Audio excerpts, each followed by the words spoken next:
गुफ्तगू करता हूं।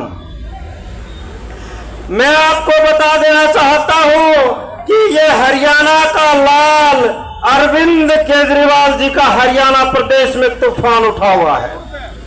हिंदुस्तान में एक व्यक्ति ऐसा है जो किसी गरीब बच्चे को, किसी रेहड़ी वाले को, किसी दुकानदार को और किसी किसान को टिकट दे सकता है, अन्य पार्टियों में ऐसा नहीं है। मैं आपके बीच में बाडड़ा विधानसभा का प्रत्याशी हूं, राकेश सांडवास, जो किसान का बेटा हूं। ये कोई चीज संभव है तो सिर्फ आम आदमी पार्टी में संभव और किसी में नहीं है।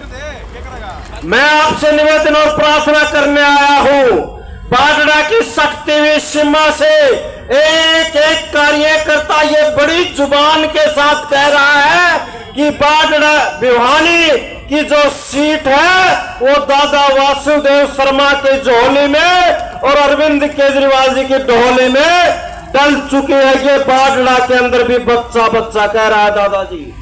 आज पूरे प्रदेश में बदलाव की लहर है और इस बदलाव की लहर में मैं आपसे निवेदन और प्रार्थना करने आया हूं।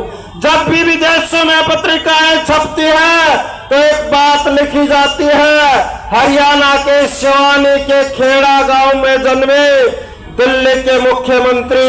तो आप सबकी छाती चौड़ी हो जाती है कि हमारे भाई, हमारे बेटे अरविंद केजरीवाल ने हमारा नाम भारत में ही नहीं विश्व में गुंजाने का काम किया है, विश्व में गुंजाने का काम किया है।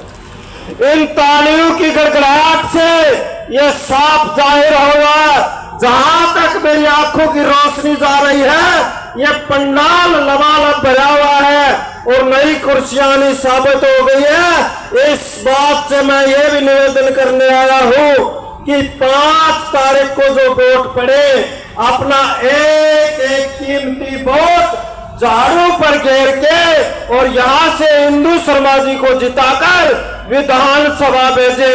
मुझे विश्वास अरविंद केजरीवाल भिवानी को जनता को बड़ा तोहफा देंगे, बड़ा तोहफा। आज इस प्रदेश में ऐसी ये विधानसभा है भिवानी, जहां से इंदू शर्मा हमारे साथ कड़ी मेहनत करके हरियाणा प्रदेश में, और दादा वासुदेव शर्मा जी का तो नाम हरियाणा प्रदेश में एक बड़े स्तर पर है, सब लोग जानते हैं। मैं जब छोटा कार्यकर्ता हुआ करता था तो मैं दादाजी के पास एक बार आया था। हमारे भी एक पूर्व विधायक रणबीर मंडोला जी हुआ करते थे, उन्होंने एक काम के लिए दादा वासुदेव शर्मा जी के पास भेजा था। जब मैं इनके पास आया, ये करीब 9 या 10 साल पहले की बात है, तो दादाजी ने जो सम्मान दिया मुझे आज भी वो सम्मान याद है। तो मैं भी भिवानी की जनता से अपील करना चाहूं कि 5 तारीख को दादा वासुदेव की शर्मा की आवाज पर एक एक भिवानी का कार्यकर्ता बड़ी ताकत के साथ पूरी विधानसभा में एक एक बूथ जिताने का काम करो, और उस दिन बूथ जीतेगा, इस भिवानी की काया कल्प होगी। गांव गांव मोहल्ला क्लिनिक खुलेंगे, 24 घंटे बिजली के बिल मिले माफ होंगे, 24 घंटे बिजली मिलेंगे, पीछे बिजली के बिल माफ होंगे। तो मैं ये आपसे निवेदन और प्रार्थना करने आया हूं, ये वक्त की घड़ी है, इसको गवा मत देना।